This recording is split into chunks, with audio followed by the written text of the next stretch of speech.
आपका स्वागत है। बीच बहस में आज से हम आपको उन 5 सवालों से रूबरू कराएंगे जो देश में राजनीतिक और सामाजिक बहस का मुद्दा बने हुए हैं।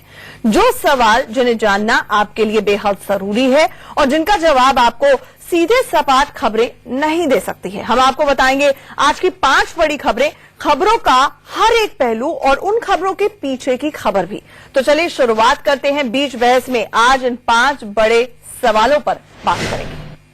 पहला सवाल, दिल्ली में एलजी, नजीब जंग और केजरीवाल में क्या खेल चल रहा है। दूसरा सवाल, पुलिस से आखिर कब तक भागेंगे केजरीवाल के पूर्व कानून मंत्री सोमनाथ भारती। तीसरा सवाल, क्या बिहार विधानसभा चुनाव के लिए बीजेपी में पैसे देकर बांटे गए टिकट्स। चौथा सवाल, सुब्रमण्यम स्वामी ने जेएनयू को लेकर ऐसा विवादित बयान आखिरकार क्यों दिया। पांचवा और आखिरी सवाल, क्या दाल मध्य वर्ग का दम ही निकाल देगी।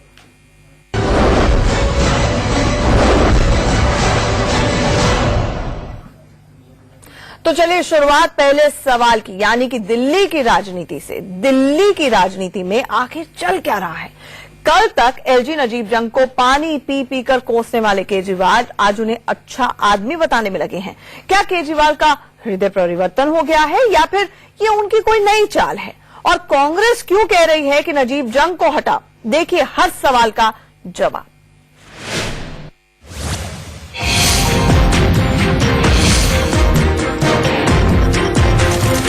क्या दिल्ली के उपराज्यपाल पीएमओ की कठपुतली हैं? क्या नजीब जंग केंद्र सरकार के इशारों पर नाचते हैं? नजीब जंग अच्छे आदमी, लेकिन उनकी कमान खराब बॉस के हाथ है। दिल्ली के सीएम अरविंद केजरीवाल ने एक बार फिर एलजी, नजीब जंग की आड़ में केंद्र सरकार पर जोरदार हमला बोला है। सबसे पहले देखिए आज ट्विटर पर केजरीवाल का बयान। नजीब जंग एक अच्छे इंसान हैं, पर उनके पॉलिटिकल बॉस सही नहीं है। बीजेपी और कांग्रेस एलजी को हटाने की बात कह रही है, हैरत होती है। क्या ये उनकी गलती है? वो वही कह रहे हैं जो पीएमओ उनसे कह रहा है। उन्हें हटाने से मसले का हल नहीं होगा। उनकी जगह जो भी आएगा पीएमओ के हस्तक्षेप के चलते वही करेगा। असली उपाय ये है कि पीएमओ को दिल्ली में हस्तक्षेप बंद कर देना चाहिए। केजरीवाल सरकार और एलजी, नजीब जंग के बीच तकरार पुरानी है। अफसरों की पोस्टिंग, तबादले और दिल्ली सरकार के अधिकारों को लेकर दोनों के बीच लंबी जंग हो चुकी है। लेकिन अब केजरीवाल एलजी, नजीब जंग को बेचारा साबित कर केंद्र सरकार और पीएमओ को कटघरे में खड़ा करने की कोशिश में है। सब जानते हैं कि सच्चाई क्या है, हकीकत क्या है। बिना केंद्र के इंटरफेरेंस के एलजी ऑफिस अपने लेवल पे कोई डिसीजन नहीं लेता है। लगातार दिल्ली की लोकप्रिय सरकार को काम करने से रोका जा रहा है और इस तरह से घड़ियाली आंसू बहाना इनको रोकना चाहिए, बंद करना चाहिए। जाए मोदी जी से बात करें, अमित शाह से बात करें, 2 मिनट में पूरा का पूरा मामला सेट हो सकता है। मजेदार बात यह है कि केजरीवाल को एलजी को बेचारा बताकर उन्हें अच्छा आदमी बता रहे हैं, लेकिन जिस कांग्रेस की सरकार ने नजीब जंग को एलजी नियुक्त किया था, वही कांग्रेस उन्हें केंद्र का एजेंट बताकर उनके पीछे पड़ गई। इससे भी ज्यादा मजेदार बात यह है कि कांग्रेस की इस मांग का बीजेपी विरोध कर रही है। आज अगर किसी ने इसकी मांग की, किसी ने व्यक्तिगत रूप से कहा कि लेफ्टिनेंट गवर्नर को ये करना चाहिए, आफ्टर वो कहना क्या चाहते हैं? बार बार अपने स्टैंड को बदलना, अपना उनका स्टैंड है क्या? लेफ्टिनेंट गवर्नर के बारे में एक दुविधा की स्थिति पैदा करना चाहते हैं और प्रधानमंत्री का नाम लेकर के प्रधानमंत्री के appointee, what does it mean? Delhi की सियासी बिसात इस कदर गड्ढमड्ढ हो चुकी है कि अब ये पहचान पाना भी मुश्किल है कि कौन किसको मोहरा बना रहा है और कौन अपने ही मोहरे को पीट रहा है। केजरीवाल और एलजी के बीच जो कुछ चल रहा है वो इसी बिगड़ी सियासी बिसात का नमूना है। Bureau report, India news. वाकई दिल्ली की सियासी बिसात बिल्कुल गड़बड़ हो गई है। आगे बढ़ते हैं बीच बहस में। आज का दूसरा सवाल, अपनी पत्नी के साथ मारपीट के आरोपी दिल्ली के पूर्व कानून मंत्री सोमनाथ भारती पुलिस से बचकर लगातार भाग रहे हैं। दिल्ली पुलिस का कहना है कि सोमनाथ भारती पेशेवर अपराधी जैसा बर्ताव कर रहे हैं। सवाल ये है कि आखिर कब तक भागेंगे सोमनाथ भारती।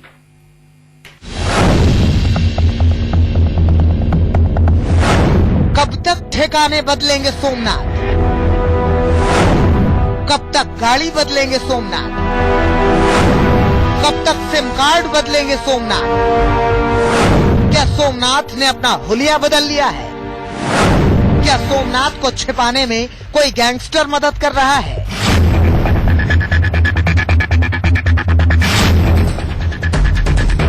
ये वो सवाल है जिनके भंवर जाल में दिल्ली के पूर्व कानून मंत्री सोमनाथ भारती फंसे हुए हैं।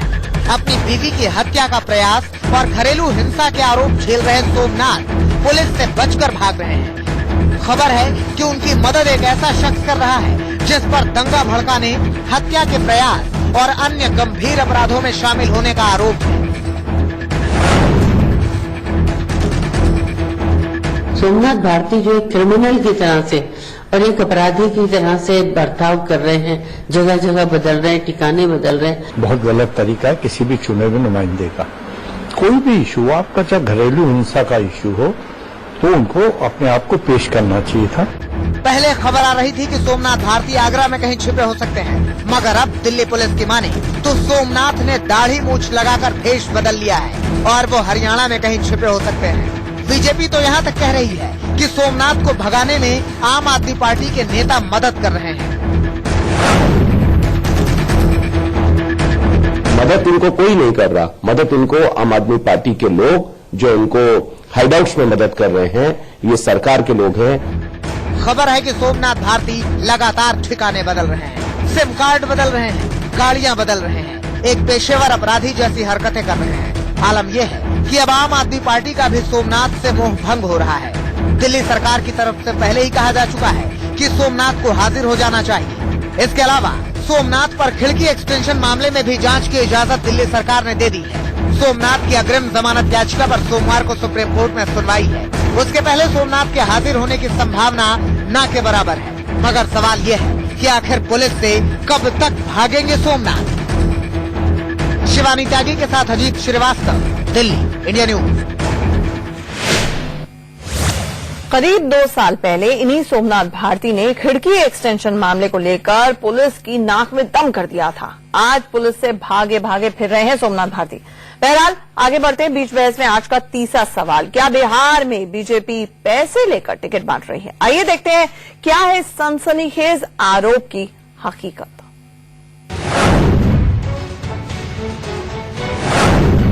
क्या बीजेपी में टिकट बंटवारे में खेल चल रहा है?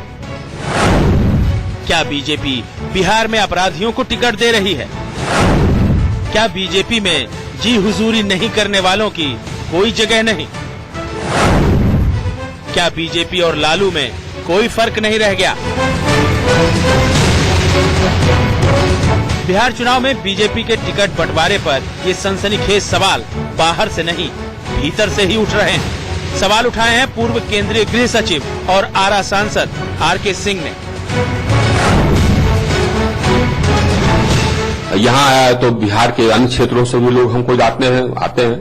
बिहार के अन्य क्षेत्रों से भी कार्यकर्ताओं का यही कहना था और मुझे जबकि बताया गया कि जिस तरह से टिकट बंटवारा हुआ है तो मुझे लगा कि कार्यकर्ताओं की नाराजगी में दम है। आरके सिंह इतने पर ही नहीं रुके, उन्होंने सुशील मोदी पर भी सीधे हमला बोला। भैया जिस समय टिकट बटा उसी समय तो मैंने लगाया था मिस्टर सुशील मोदी को, तो फोन उठाए नहीं। और जिस समय टिकट बंटवारे के पहले मैंने सबसे यही कहा था, मेरी राय तो नहीं ली गई, मुझे पूछा नहीं गया, मैं जा करके कहा। आरके सिंह के ऐसे बागी तेवर देखकर बीजेपी सख्ते में है।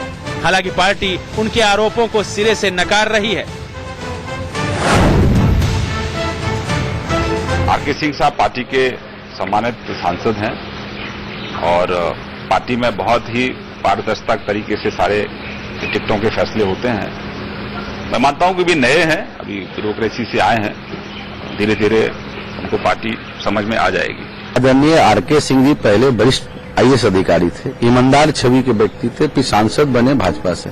लेकिन इनका जो आरोप है निश्चित तौर पर 100% सही है। बार्सलीगंज में सब पार्टी वही, 2 दिन में 2.5 करोड़ रुपया लेकर के सुनील पांडे की पत्नी को टिकट। ये जितनी पार्टियां हैं, चाहे भाजपा की एलाइज पार्टी जितनी है, सब के सब पैसे लेकर के और अपराधियों। माना जा रहा है कि आरके सिंह के कुछ करीबियों का टिकट काट दिया गया है, जिससे वो इस कदर खफा हो गए हैं लेकिन जिस तरह जेडीयू आरके सिंह के समर्थन में बयान दे रही है, उससे शक होता है कि कहीं पर्दे के पीछे कुछ और खेल तो नहीं चल रहा। सूत्रों के हवाले से खबर है कि बीजेपी आरके सिंह पर बारीकी से नजर रखे हुए है। दिल्ली से संजय शर्मा के साथ ब्यूरो रिपोर्ट, इंडिया न्यूज। तो आरके सिंह ने पूछा है सीधा सवाल कि फिर बीजेपी और लालू में फर्क है। बीच बहस में आज का चौथा सवाल। अपने बयानों से हमेशा सुर्खियों में रहने वाले बीजेपी नेता सुब्रमण्यम स्वामी ने एक बार फिर से विवादित बयान दिया है। स्वामी ने कहा है कि जेएनयू में नक्सली गतिविधियां चल रही हैं। सवाल उठता है कि स्वामी ने ये संगीन आरोप किस आधार, किस बिना पर लगाए।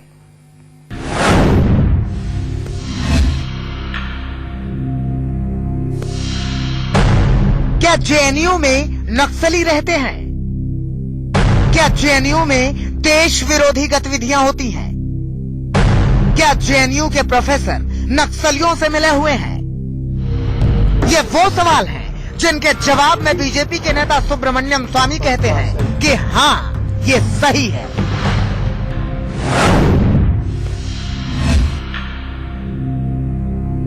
क्यों नहीं? अमेरिका में तो हर कैंपस में पुलिस का एक बिल्डिंग है। क्यों ऐसा आप करने की सोच रहे हैं? वहाँ तो सारे गतिविधियाँ, सब देशद्रोही गतिविधियाँ बहुत ज्यादा हैं। ड्रग्स भी बहुत वहाँ हैं। जिहादी लोग हैं, नक्सलाइट तो वैसे भी करते हैं, एलटीटी वाले भी हैं। सर आप स्टूडेंट्स को नक्सली बोल रहे हैं? और क्या, मैं तो प्रोफेसर को भी नक्सली बोलता हूँ। सर जेएनयू का नाम सुभाष चंद्र बोस जी के नाम पर करवाने का फैसला? वो तो हमारी रिकमेंडेशन है। ओके। क्योंकि पढ़े लिखे आदमी थे सब। सुभाष चंद्र बोस, नेहरू तो 3rd क्लास पास थे। स्वामी चाहते हैं कि जेएनयू में एंटी नार्कोटिक्स सेल बनाई जाए और बीएसएफ के जवान तैनात किए जाएं। स्वामी के बयान पर अब विरोधियों के तेवर तल्ख हैं।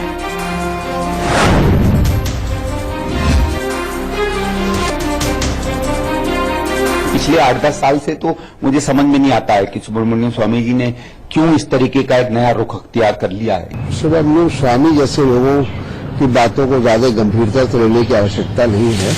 स्वागत है। और अब बीच बहस में 5वां और आखिरी सवाल। दाल और कितना दर्द देगी? इंपोर्ट के बावजूद दालों के दाम नीचे आने का नाम ही नहीं ले रहे हैं। क्या दाल अब 200 रुपए किलो बिकने वाली?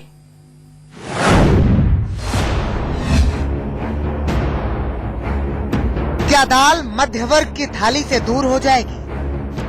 क्या दाल के दाम अभी और बढ़ेंगे? क्या दाल रोटी भी खाना अब स्टेटस सिंबल बन जाएगा? दाल रोटी खाओ, प्रभु के गुण गाओ। दाल रोटी खाओ, प्रभु के गुण गाओ। अरे प्रभु का गुण तो तब गाएंगे जब दाल खाएंगे, क्योंकि दाल की कीमतें तो आसमान छू रही हैं। गजब बात यह है कि 150 रुपए प्रति किलो के भाव को पार कर गई दाल दोहरा शतक बनाने की ओर है। एसोचैम ने अपनी एक रिपोर्ट में कहा है, दिवाली से क्रिसमस तक दालों की मांग में तेजी आएगी। इस बार दाल का कुल उत्पादन करीब 1.7 करोड़ टन हो सकता है। दाल की मांग 2.7 करोड़ टन है। 1 करोड़ टन दाल की कमी हो जाएगी। आपको बताते हैं कि पहले दाल की कीमतें कितनी थी और अब कितनी हो गई है, और आगे इन कीमतों में कितना इजाफा हो सकता है। अरहर की दाल पहले 90 रुपए किलो बिक रही थी, अब ये 160 रुपए किलो बिक रही है, और आने वाले दिनों में ये 184 रुपए प्रति